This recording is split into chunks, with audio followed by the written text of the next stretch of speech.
What's going on, everybody? Thank you for giving your time to join me. Before we jump into the episode, I want to remind you to let me know what you think. I do this to bring what I think is interesting or misunderstood or unappreciated to everyone, and I'm always curious what you have to say about it. I like criticisms and compliments, so feel free to be blunt. Same goes for ratings and such. If you enjoy some or all of the work, just click some number of stars that reflects that, if you would. There's also Instagram and Twitter and Facebook. I'm on all of them at The Best Idea, YouTube. I'm still branching out. I recently started writing articles and publishing them on Substack under The Best Idea. The link will be in the notes for the show for all these things. That writing may or may not be on topics that we cover here, so have a look. The first two articles, just to give you an idea, one's like a formal essay about a topic we covered, not letting kids under 21 on social media. And the other one was a little more fun. It's like a how-to article on manipulation, which was a lot of fun to write. So I think you'll enjoy it. The Patreon page is still the most direct way to support what I'm doing. There's 2 levels there. $3 a month gets you first dibs on Stop the Presses episodes. And I'm working on a few other perks to add to that tier. And then there's just $1, the tip bucket. I spent the majority of my career in the service industry, so I understand the value of a tip. If you're not familiar with Patreon, it's extremely easy to access and set up. And any one of those things or all of those things that you do would be very much appreciated. Again, thank you for being here. And here we go.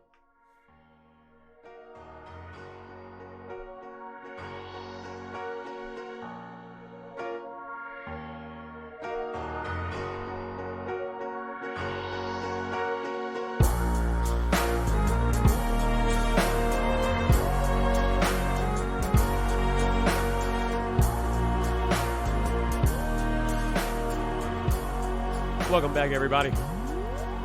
Best Idea Podcast, Stop the Presses episode. I guess we'll call this one Justice, Injustice. Series of stories that fall on one side or the other, depending on how you look at them, I guess. Quick question to start off. Let's just say you've got $10,000 in credit card debt. Okay? And this is America, so that's probably close. And you make your monthly payments. $150, $200, whatever it is, depending on your interest rate. You've got this 10 grand. Now, that doesn't mean you don't have the 10 grand. It just means that you don't want to, let's say you have the 10 grand in the bank, but you don't want to be without your cash. So you decide it's better to just leave the debt on the card and you pay your monthly payments until whatever happens and you feel comfortable paying it off. Let's just, that's our thought experiment for right now. And then by chance, by error, by mistake, by a big fucking whoopsie, you send the bank the 10 grand. You pay off the entire credit card at one time. But you didn't mean to. Now, if all that happened, what do you think is the likelihood that you could call your credit card company up and say, hey, fellas, here's the thing. I did not mean to send you that money. I did it by mistake. Would you, pretty please, send that money back? And I will continue to make the payments. Do you think they would send you that money back? I don't think they would send you that money back.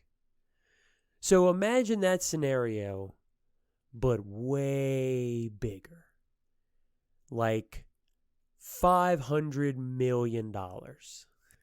So you may have heard of the company called Revlon. All right, it's a cosmetic company. They sell makeup and such. I'm not really up on the entire Revlon business model, but I know they sell makeup. Well, they suck as a company. I don't know about their products. I have no idea. But as a company, they suck. I'm pretty sure they're bankrupt now, but that doesn't mean they're out of business. So they've got a tremendous amount of debt. They had something like $900 million in debt. Some such crazy number. And when you're a big company like that, you don't have to just make payments to the people you owe money to. You kind of work with a bank, your bank, to make those payments. And that's what Revlon did. They set up a a relationship with Citibank to make payments to their creditors. And so this first story comes out of the Wall Street Journal, and the headline is, Citi wins appeal on errant $500 million Revlon loan payment. A federal appeals court backed the bank's efforts to retrieve $500 million it paid to hedge funds by mistake. So this doesn't track exactly with my initial thought experiment, but you'll see what happens as we play out in this article a little bit.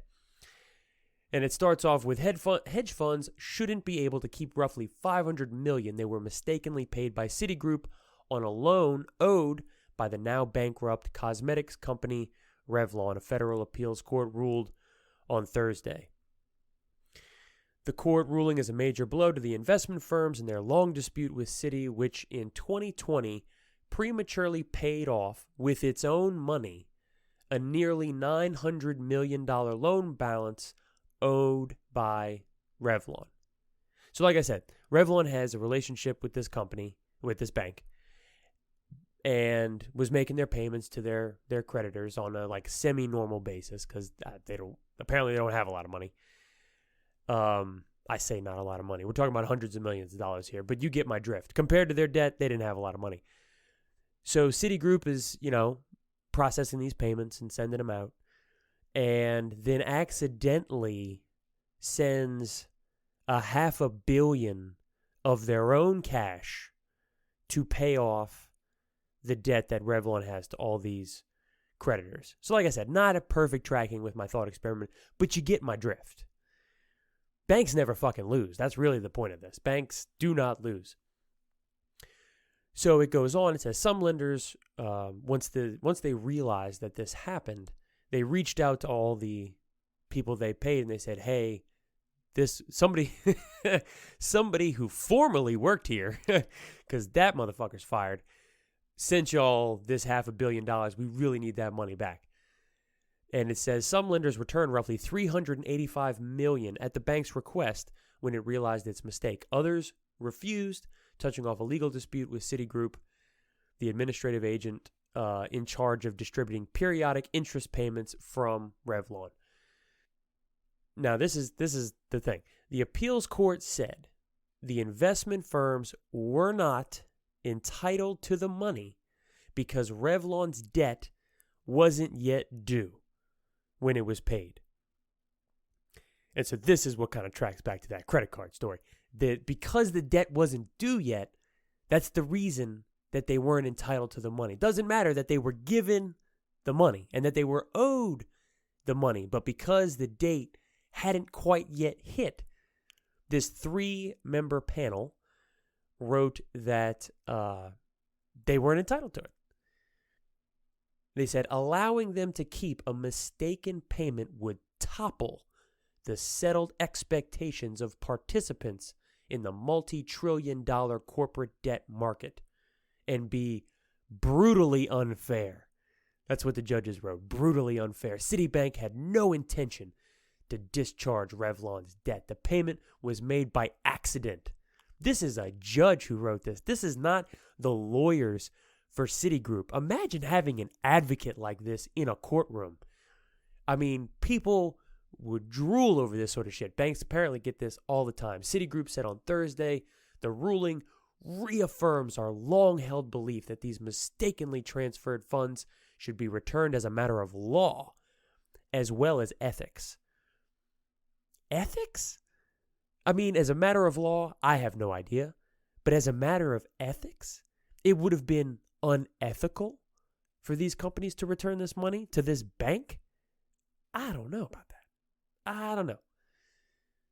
And a bank spokesman said, while Citi has taken steps to reduce the likelihood of such an error in the future, parentheses, they fired the guy that hit that button, end parentheses, today's decision provides welcome stability. I bet it does. And upholds the concept of cooperation needed for a well-functioning syndicated lending market. What a bunch of bullshit. Listen to that again. While Citi has taken steps to reduce the likelihood of such an error in the future, that's all they've done? is reduce the likelihood?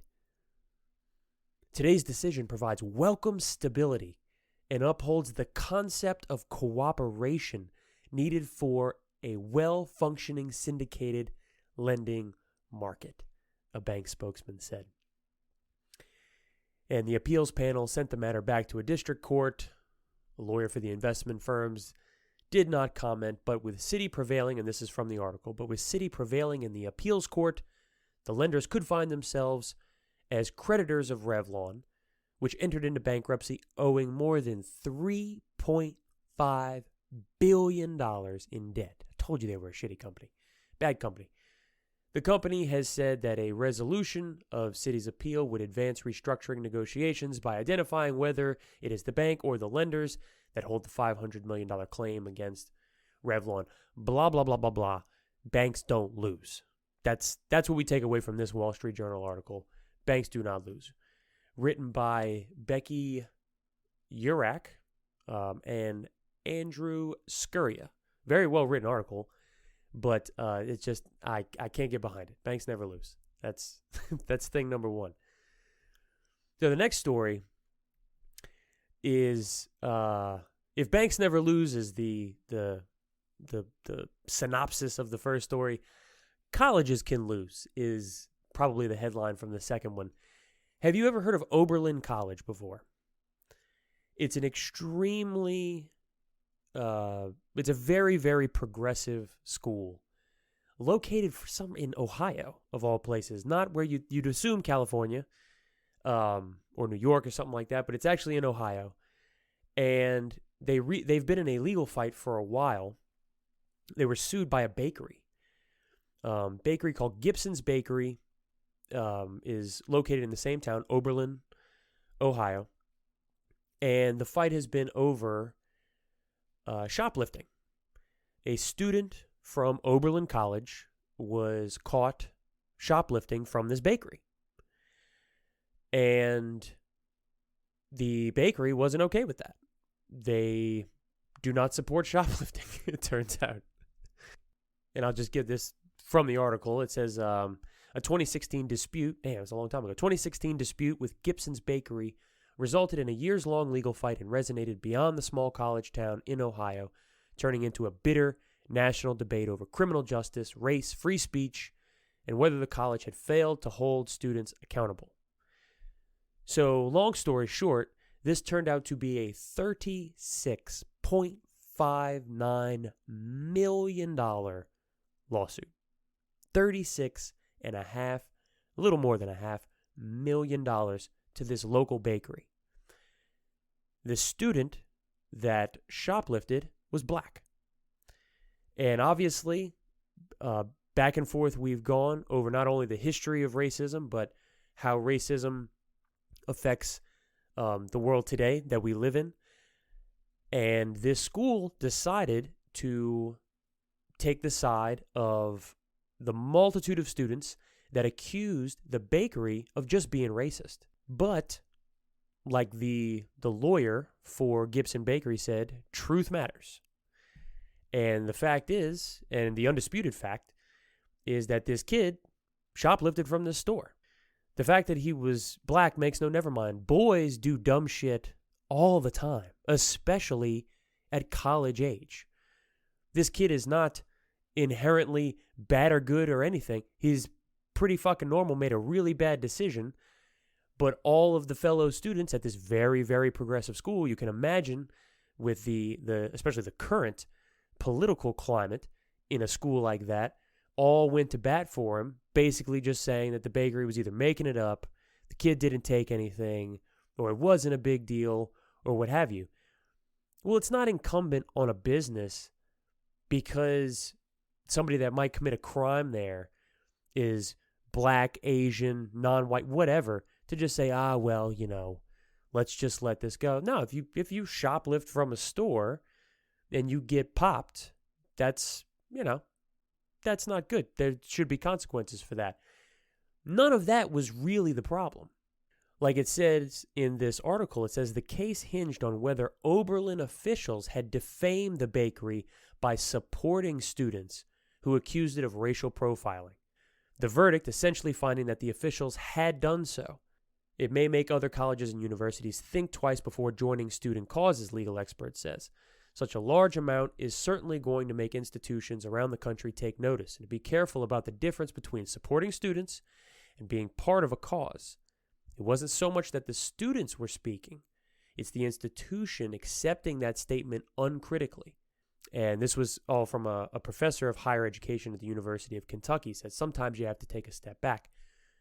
And so what are we talking about? Is Gibson some huge chain? Do you have a Gibson in your town? Gibson's Bakery? No, you don't. It's a small family-run little place and has been there forever. It's across the street from the college. They sold donuts and chocolates and shit like that.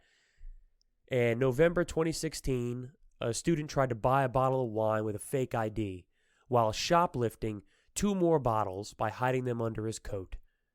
You mean to tell me that a college boy tried to steal some liquor? Wine, excuse me. No kidding. I mean, come on. This would have just been a one and done. The kid, was a slap on the wrist for shoplifting. You have to maybe pay something. It didn't have to be what it became. But the grandson of the owners, who was working there, named Alan Gibson, the name is spelled Allyn for Alan. Well, I don't know why you would do that to a kid. But anyway, Alan Gibson, who's white, chased the student out into the street where 2 of his friends joined in a scuffle. So the kid that did the shoplifting tried to make his way out of the store because the fake ID wasn't accepted. This kid, Alan, who worked there, it's his grandfather's store, runs out after him. Probably not a good idea either. And there's some minor scuffle between the 4 of them. Nobody was beaten up or anything. It wasn't anything, according to this article anyway. The students pled guilty to various charges. Nothing huge. But the altercation led to 2 days of protests. Several hundred students gathered in front of this bakery, accusing it of having racially profiled its customers. That comes from the article directly. And it says that the lawsuit filed by the Gibsons contended that Oberlin had defamed the bakery when the dean of students, Meredith Raimondo, and other members of the administration took sides in the dispute by attending the protests. Why they decided to do that is beyond my comprehension.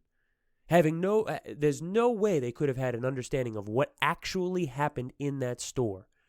And these are supposed to be the adults in the room. Popular phrase nowadays, the adults in the room. They showed up at the protest where flyers, peppered with capital letters, urged a boycott of this bakery and said that it was racist, quote unquote, racist establishment with a long account of racial profiling and discrimination. I have no idea if that is true or untrue.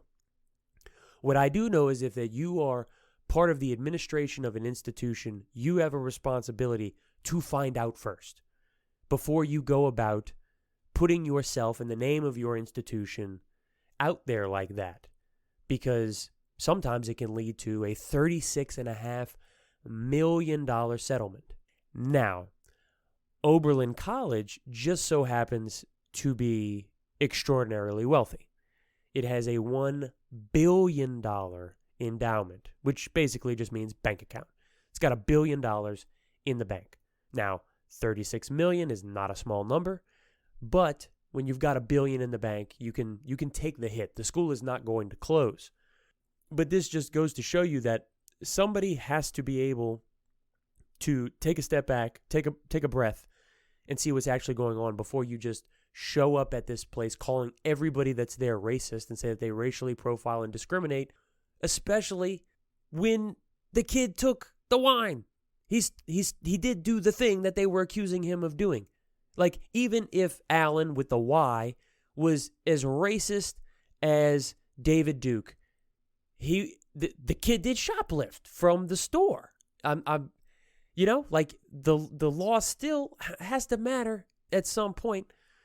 So back to the article, Gibson's also presented testimony that Oberlin had stopped ordering from the bakery but had offered to restore its business if the charges were dropped against the students, or if the bakery gave students accused of shoplifting special treatment. Let me read that one more time to you. They presented testimony that Oberlin had stopped ordering from the bakery. Okay, fine. but had offered to restore business if charges were dropped against the 3 students. I don't know what kind of business they were doing. I'm sure it was a lot. If you look at pictures of the bakery, and you'll be able to see it in the article that I post, beautiful place. Shit looks delicious. Would they write an email? They put it in writing? They put it in writing that they offered to restore the business if the charges were dropped. If you just put this under the rug, we'll start buying your donuts again. Or if the bakery would give the students accused of shoplifting special treatment. Imagine if you're the grandfather, old guy that owns this store, what you're signing up to if somebody steals from your store and then you make a deal to give those students special treatment. It is mind-blowing almost that this would be an expectation from grown-ups at a university. Oberlin disputed, this is back to the article, Oberlin disputed some of the aspects of that account, offered that the students were exercising their First Amendment right to free speech. Yes, they were. Right to assemble, all that stuff. The administration said it had only been trying to keep the peace. Get the fuck out of here, keep the peace. The college's court papers also said that Alan Gibson was trained in martial arts and had brought public criticism to the store by chasing the student out of the store and into public view. Okay, maybe. He should not have left the store. I don't know what kind of jobs you gals have had, but you don't chase somebody out of the street. Once they're gone, you have to let the police handle it from there. It's not worth it. You don't know, who you're chasing. You don't know who could be outside. Just not a good idea. And it's not worth it either. I mean, a couple of bottles of wine, it's just not worth it. But because this kid was trained in martial, first of all, his name is Alan with a Y.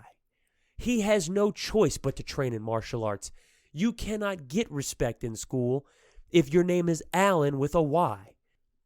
So of course he has to train in martial arts. The man has to be able to look in the mirror. But he brought the public criticism by chasing the student out of the store. Come on. In the spring, a 3-judge panel in Ohio Court of Appeals confirmed the jury's finding after a 6-week trial that Oberlin was liable for libel, intentional infliction of emotional distress, and intentional inference with a business relationship, that it had effectively defamed the business by siding with the protesters. Originally, it was $44 million in punitive and compensatory damages, so they must have been doing a lot of business.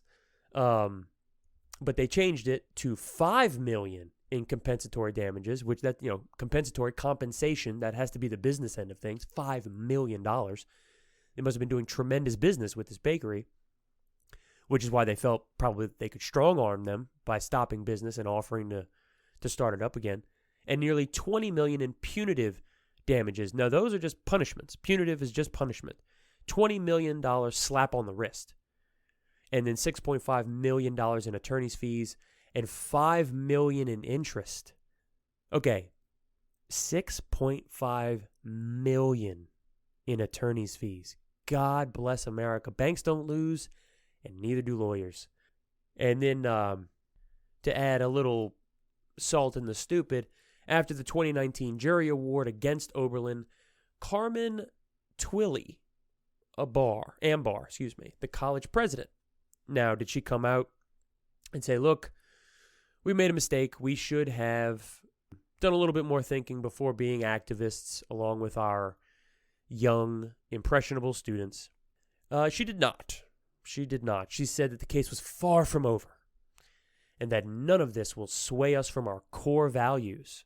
So, core values. So they do business with the bakery. The college does.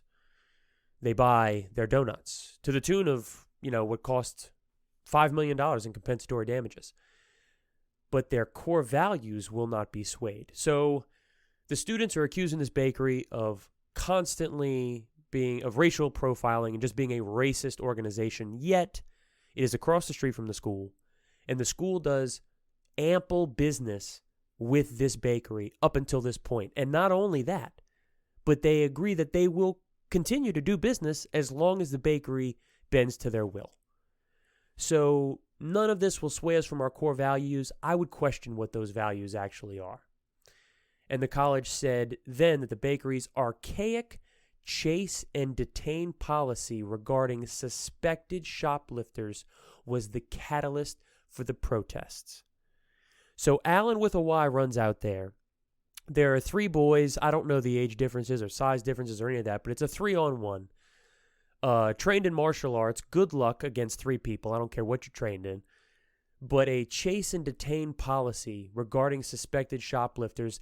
The kid had 2 bottles of wine under his jacket. And that was the catalyst for the protest. Look, maybe it was. Maybe the 3 kids that had to do, well, the 1 kid that shoplifted and his 2 friends, maybe they went back to school and spread all sorts of stories. Or maybe the Alan with a Y ran out there and said all sorts of N-word at these kids, even though that's not cited here anywhere. Maybe all that happened. Makes absolutely no never mind to the legalities of shoplifting and libel. None whatsoever. And this college is teaching these kids how to not take responsibility. And speaking of taking responsibility, the next story from the Daily Mail is one in which responsibility is certainly taken. Taken to where I think we could all respect. Oh, shit. Sorry. The last story was from the New York Times. It was written by Amina Mona Hartakolis. Very well written story. Well done. This one is from the Daily Mail. You can't beat the headlines of the Daily Mail because they're all like 3 sentences. And it is daycare owner who shot her husband after being told he molested the kids she looked after is denied bail. Devastated family says she is full of remorse but didn't want him to touch one more child on her watch. Shantiri Weems, 50 years old, was denied bond in Washington, D.C. So her husband, James Weems, these are tough names we're dealing with. James Weems Jr., that's a tough one, was actually a cop in Baltimore. Shantiri was told by one of the mothers whose child attends her daycare, not a daycare she works at, but that she owns, that her husband James had molested her child. Now, you'd think that, this comes over this comes to you from somebody. You're definitely going to take it seriously. It's going to be probably very shocking to you. But whether or not you would just believe somebody who tells you this about your own husband, I guess it would depend on the details that they gave you. But, as is cited in the article, this was the second time such an accusation had been made against him. Baltimore police started investigating him earlier that month over abuse claims against children. Weems' attorney told the Daily Mail that she drove to the hotel that her husband was staying at because he clearly wasn't allowed to stay at home to confront him. And she said that when she arrived that he became violent. So she shot him in self-defense and then was arrested like an hour later. And he was taken to the hospital and he survived. But now he's facing charges for child abuse. And moving over to a much more local story on the same story, local radio station for DC at kysdc.com. Trial date set for Shantiri Williams, woman accused of shooting husband over child molestation claims. So it turns out, because this wasn't in the initial article I was just reading from you, that maybe she had intent to shoot him when she went over to that hotel with an unregistered firearm. It says Weems has been charged with assault with intent to kill, possession of an unregistered firearm, along with other offenses in connection with the incident that occurred July 21st at the Mandarin Oriental Hotel in Washington, D.C. She is the registered owner of Little Kids Castle Daycare in Ownings Mills. The facility is now part of a formal investigation into allegations of at least 3 children enrolled that were molested. Defense attorneys argue that their client was acting in self-defense when she allegedly shot her husband during a heated exchange. Authorities have also said that Weems threatened to harm herself if police had entered the room when they came to arrest her.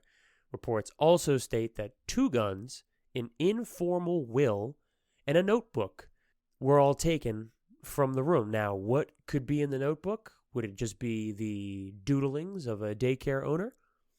Could it be a journal?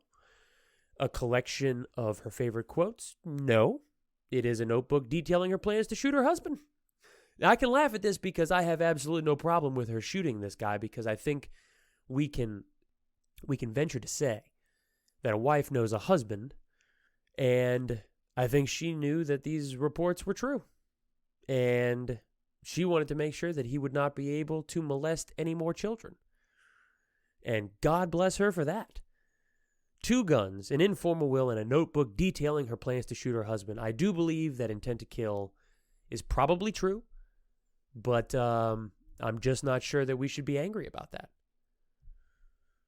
Shantiri Williams remains in custody while awaiting trial. She was denied bond last month after a D.C. magistrate deemed her a danger to the community. I don't think she's a danger to the community. I mean, I leave this up to you, but doesn't seem like it seems like the opposite. Seems a little bit more like she's covering for the community. So this article from this radio website, KYSDC, was written by Ariel Chantris, not Chantris. And the Daily Mail article was written by Jennifer Smith for the Daily Mail. And so she'll face trial soon. But you know who won't face trial? Are you familiar with the story of Emmett Till? Emmett Till was a 14-year-old black kid in 1955. He's from Chicago, and he came down for a visit to visit some family members to Mississippi. He went to a local store in Money, Mississippi, where he met Carolyn Bryant Donham, who is now 87 years old. And she alleged, she was 21 at the time, she alleged that he had made what she called improper advances and harassed her while she was alone in the shop. Now, who did she make these claims to? Well, she made them to her husband and brother-in-law. And we can assume that she knew well, what kind of men these were. You also probably know what happened at the end of this story. The husband and the brother-in-law, Rob Bryant and J.W. Millam, went and found Emmett Till at his family's house, took him to a barn, beat him to almost his death with their hands for a few hours. And once they decided amongst themselves that he was beaten too viciously and badly to survive, they shot him in the head and then threw corn seed all over his body to try and soak up the blood. Both of those men were acquitted. They served no jail time for beating to death a 14-year-old boy. They didn't beat him to death. I don't want to say this wrong. They beat this 14-year-old boy brutally with their hands and feet. And then when they had beaten and broken him so much, they decided to just shoot him in the head. And then drove him to a bridge and tossed him over the side. And recently there's been a bit of a resurgence of this story because the woman who made this accusation is still alive, Carolyn Donham. And the headline from the BBC is Emmett Till, Mississippi jury declines to indict accuser. This could be seen as a complicated case. Did Emmett Till actually make those advances? I don't know. We can't ask him. He was, I don't know if you heard, but he was beaten viciously for hours and then shot in the head at the age of 14.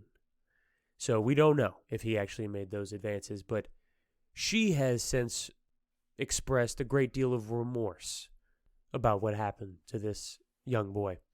But there was a lot of, there was some searching in a courthouse, and it was discovered that there was actually an arrest warrant to charge her in the abduction. It was never served. A lot of people wanted that arrest warrant to be served now. Arrest her now at 87 and try her at least. And that's not going to happen, which is unfortunate. I'm not really sure if she can be held fully to account for what her husband, Roy, and brother-in-law, J.W., did to this boy. But we should try. We should certainly try. And I guess you could look at an 87-year-old woman and think, oh, she's already 87. She's really old. And this was so long ago. And yeah, I have a lot of trouble caring about that. And even if she just got like a year,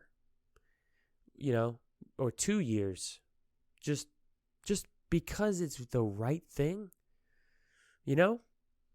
our justice system is not supposed to be about vengeance, but in a lot of ways it is anyway. And actually we've got some stories in a second coming up about that, about how that's really what our prison system for sure is set up to do, is to enact vengeance on people that commit crimes. And I just really, when I read this, I just really thought she should be a part of that, Her husband's dead, her brother-in-law's dead. She's the last one. Let me know what you think about that. I'm curious. It's a short piece from the BBC, and there's no attributed author to it, but it'll be in the show notes. And something that is a little more recent, Eliza Fletcher. If you've kept up with the news at all, there was a lady, Eliza Fletcher, who was a teacher in Memphis, Tennessee, and went for a run in the morning, as she did apparently on a very regular basis, and was abducted. I think this was 4:30 in the morning, something like that. There was a huge search that was set out to find her, and they ultimately did find her, but she was dead already. This was after they had arrested who they are charging with her murder, Cleotha Henderson. It's a 38-year-old man.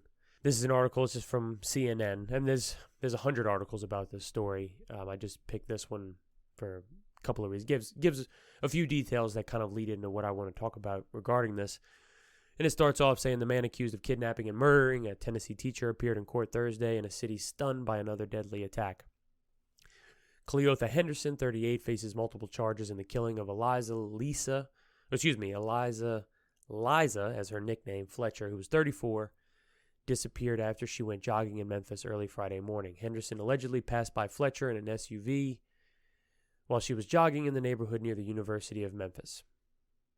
And her body was found the following Monday behind a vacant duplex. Henderson appeared in Shelby County Court Thursday after he filed a motion for a change of attorney because of an alleged conflict of interest, blah, blah, blah. There's an obviousness to this of how cruel, sad, and awful this is. The guy that they've accused is not new to the criminal justice system. He has a prior kidnapping conviction. Henderson, it says, pleaded guilty to kidnapping an attorney in 2000. And he served 20 years for that kidnapping. And I've done a little bit of digging around about him, and actually this guy's been in jail on and off since he was 11. At 14, he was convicted of a rape. At 11, I believe it was more like burglary. And then in 2000, he kidnapped this attorney, drove him around, made him go to an ATM, and stole money from him. Luckily, when they pulled up to one of the ATMs, there was a cop around, busted him, and he did 20 years.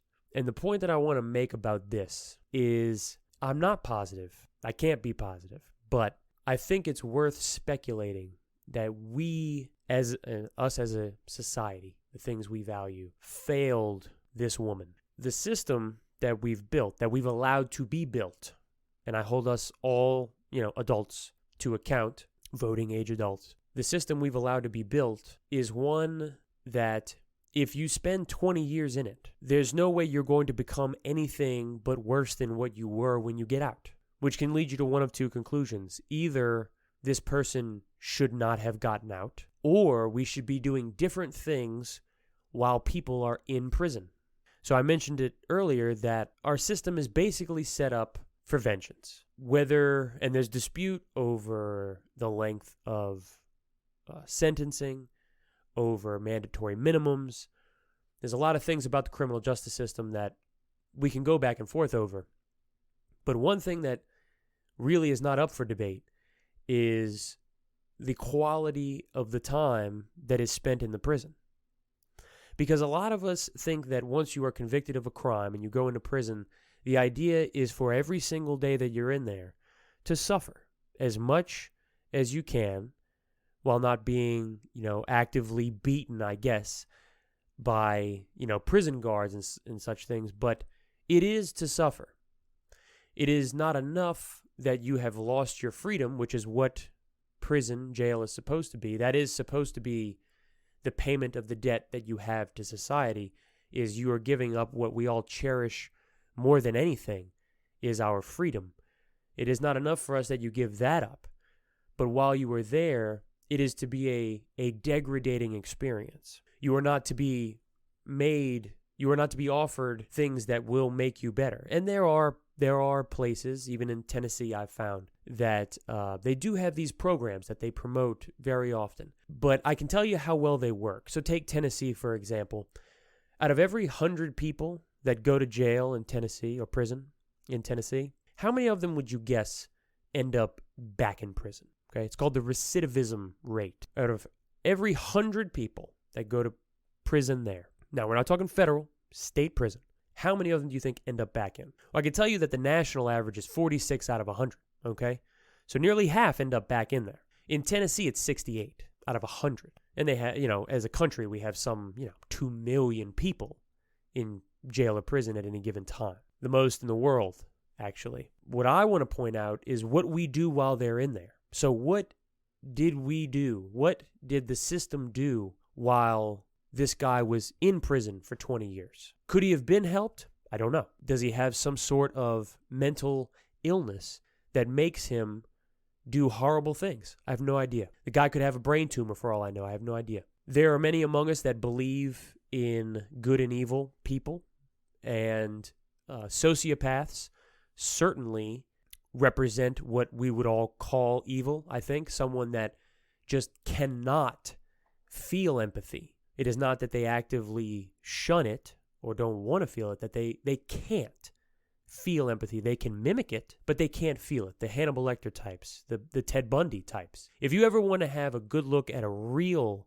an actual sociopath, not how the term gets kind of thrown around flippantly, an actual sociopath, watch an interview with Ted Bundy for about 5 minutes and realize that this guy has raped and murdered about 100 women.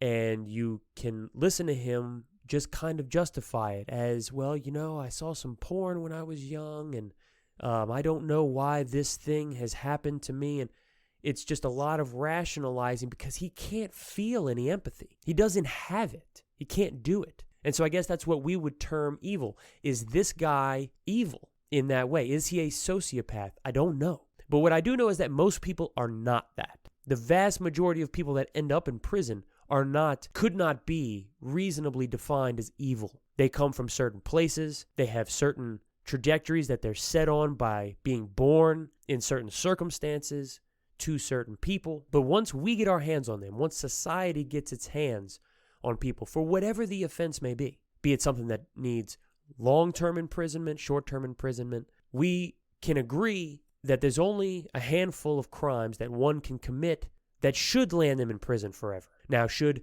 kidnapping this lawyer and driving him around to steal money from ATMs and shit, is that something that someone should be in prison for the rest of their life? I don't personally think so. I don't know where you fall on that. But there is certainly a list of crimes that can be committed where you would expect the person to get out.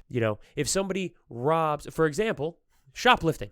You wouldn't expect somebody to do life for shoplifting. You wouldn't say, well, they're always going to shoplift, so we might as well leave them in jail. There's more crimes that will be committed that you should get out for. But what are we going to do while you're in there to make sure that when you get out, you are not in a place or in a position where your only alternatives are to go back to committing crimes? So, for example, and in the next article from AP News written by Pat Robb, is the perfect example of what not to do, in my opinion.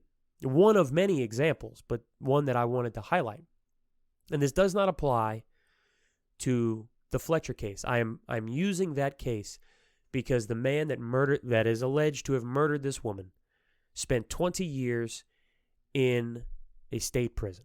I am postulating, I am opining, I am offering the possibility that the 20 years they had him could have been spent in a way that Miss Fletcher would not be dead now. That does not remove the responsibility from the man that killed her in the slightest. Not in the slightest. If he is found guilty, he should spend the rest of his life in prison. It does not, but it also does not take away from what we should be doing in our prisons to make sure that either those that get out are not going to continue to be a problem for the rest of us or for themselves, because the more productive people we have, the better we all are. But if they're going to be in there, are we going to just be a vengeful society? Is that who we're supposed to be? Is that who we want to be if you wrote it out on paper? But an example of something that we should absolutely not do is right here in this headline. This is the headline. At $249 per day, prison stays leave ex-inmates deep in debt. The article starts, 2 decades after her release from prison, Teresa Betty feels she is still being punished. When her mother died 2 years ago, the state of Connecticut put a lien on the Stamford home she and her siblings inherited. It said that she owed them $83,762 to cover the cost of her 2.5-year imprisonment for drug crimes. Let that soak in.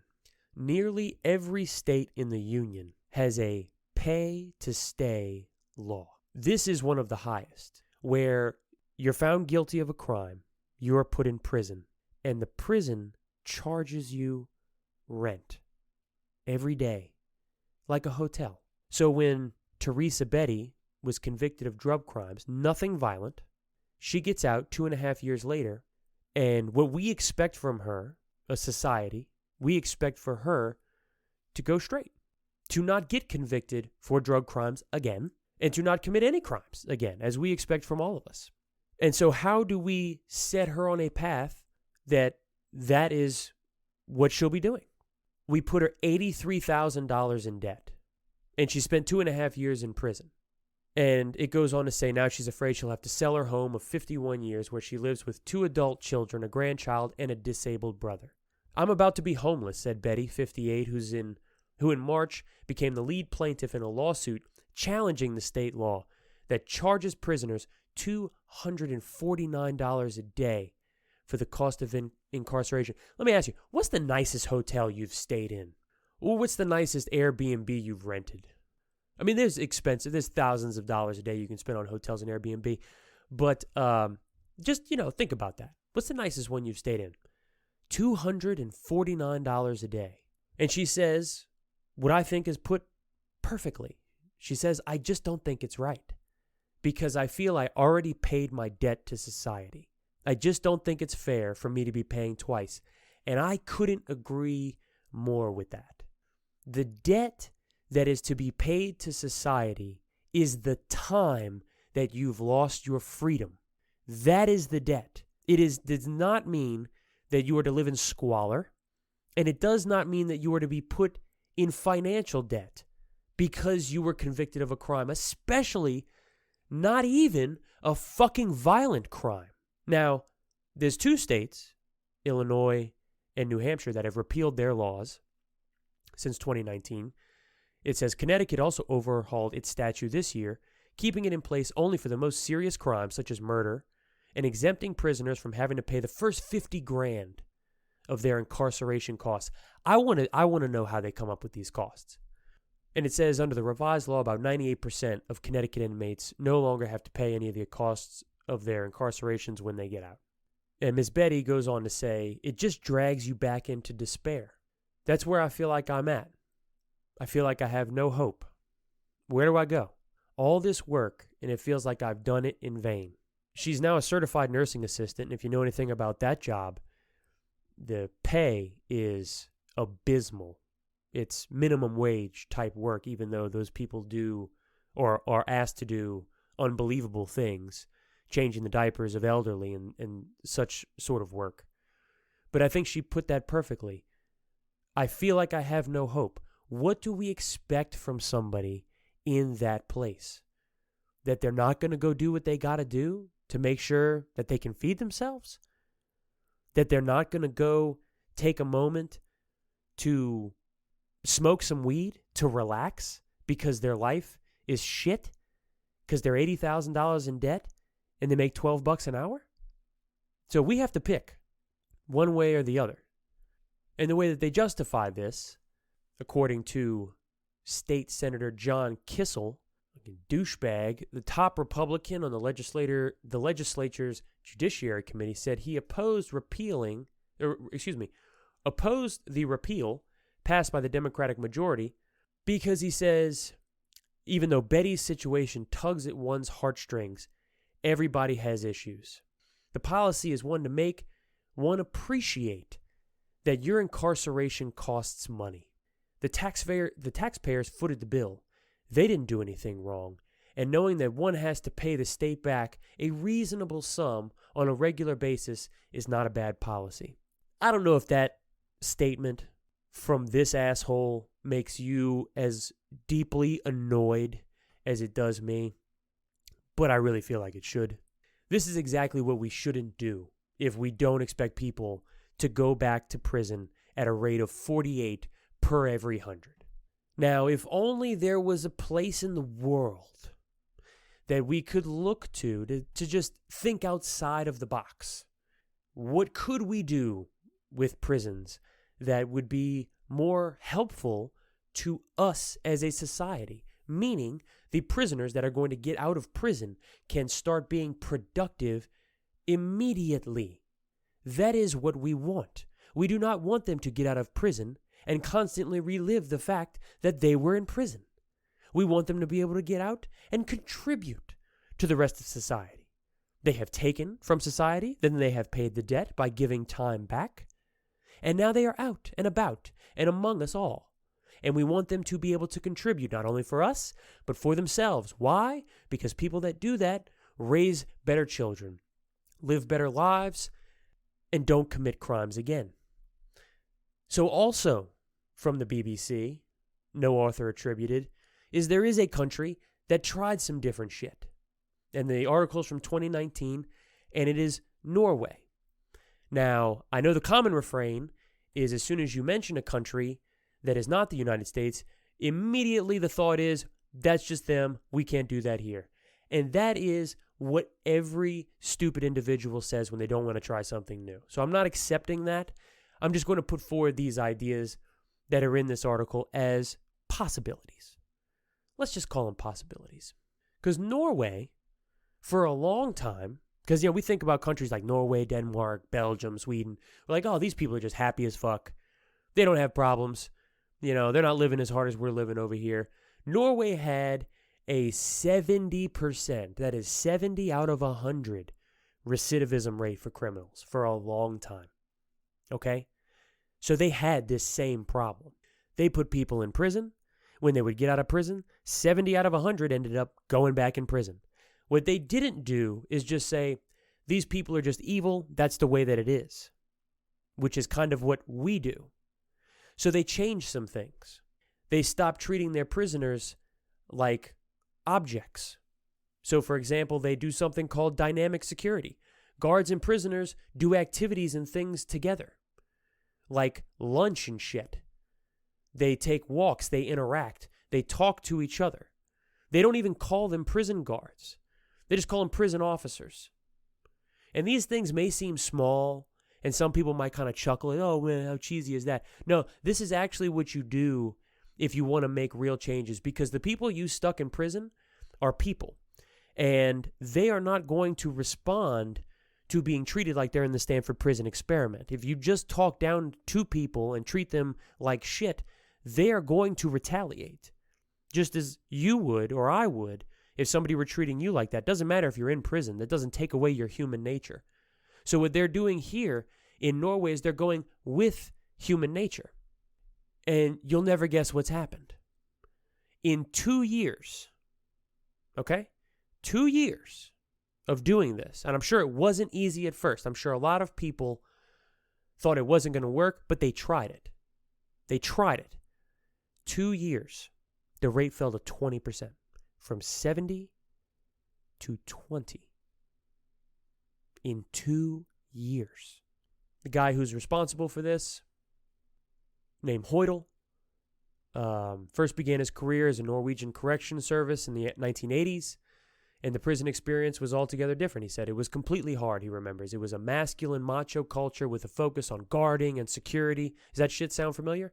The recidivism rate was 60-70% like in the U.S., but in the early 1990s, the ethos of the Norwegian Correctional Service underwent a rigorous series of reforms to focus less on what Hoytel terms revenge and more on rehabilitation. And we hear a lot about that rehabilitation, but we don't practice it. And he says prisoners who had previously spent most of their day locked up were offered daily training and educational programs, and the role of the prison guards was completely overhauled. Not guards, admonishes Hoyle gently when I use the term. We're prison officers. And of course, we make sure an inmate serves his sentence, but we also help that person become a better person. We act like role models, coaches, mentors. Since our big reforms, recidivism in Norway has fallen to 20%. 20%. So this works, he says. In the UK, the recidivism rate is almost 50% after just 1 year. And this is all based on this one prison, Halden Prison. The architecture has been designed to minimize residents' sense of incarceration, to ease the psychological stress and put them in a more natural surrounding. The prison is in the woods. There's nice trees around. It's not a big concrete box that you stick people in and expect them to be human. There's a big, thick, 24-foot-high concrete wall. It snakes around the outside of the entire prison, but that's it. There's no barbed wire. There's no electric fence in sight. So there's the wall. You can see that. But other than that, it's like a big commune is the look of it. And there'll be pictures in the article. Inside of each cell, every inmate has his own cell, which comes with a toilet and shower. It's even got a little fridge and a little chair, so they can relax and sit. I mean, it's not a little apartment, but it is certainly better than what I've seen in the pictures of the prisons that we have. And he insists that it's not easy to have your freedom taken away. In Norway, the punishment is just to take away someone's liberty. The other rights stay. Prisoners can vote, they have access to school, health care, they have the same rights as any Norwegian citizen, because inmates are human beings. They've done wrong, they must be punished, but they are still human beings. This is the lesson we could take. And this article and the other ones point that out, that we're not taking the right ones right now. We could do different, we should do different, and hopefully we do. I appreciate you sticking with me through this one, and I'll see you next time.